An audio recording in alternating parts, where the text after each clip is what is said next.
Il y a aussi des fois le fait que, qu'on le veuille ou non, les banquiers ne comprennent pas l'agriculture.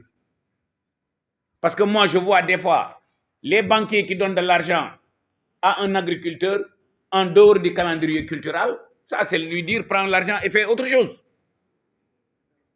Donc, aux banquiers de respecter le calendrier culturel,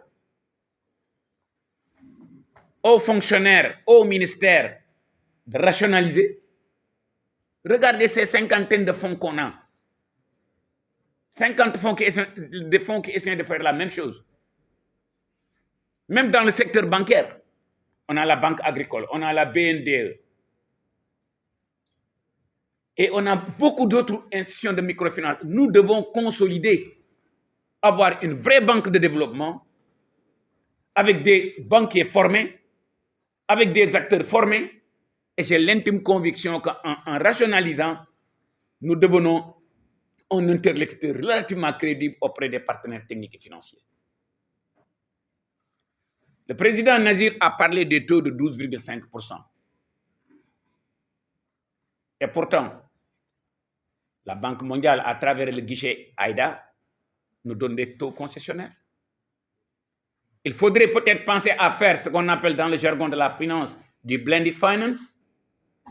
Ce taux concessionnaire, si on le met ensemble avec les taux commerciaux, c'est exactement ce que des fonds comme FONSTAB essaient de faire.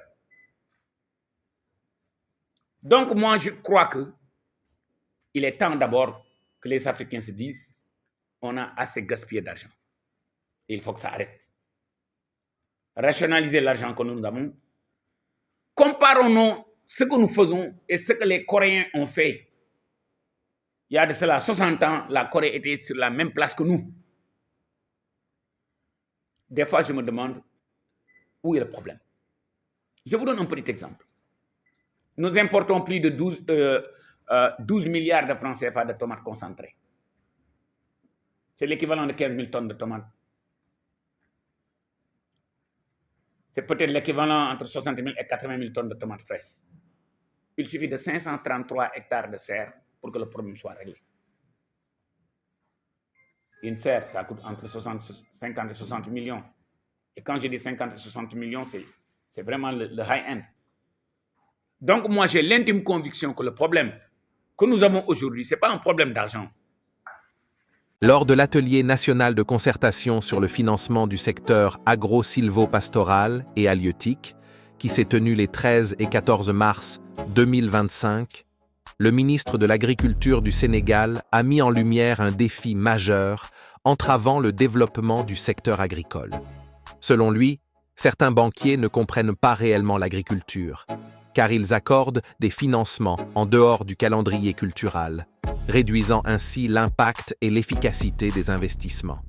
Il a insisté sur la nécessité de rationaliser les dépenses, d'améliorer l'accompagnement financier et de renforcer le rôle des institutions de microfinance qui constituent un levier essentiel pour les producteurs. Il a également souligné l'importance de la formation des acteurs afin de professionnaliser davantage le secteur. Prenant en exemple la Corée du Sud, autrefois au même niveau que le Sénégal, mais qui a su amorcer un développement spectaculaire grâce à des choix stratégiques et des politiques adaptées, il a appelé à une refonte profonde du modèle agricole national pour en faire un véritable moteur de croissance économique et de souveraineté alimentaire.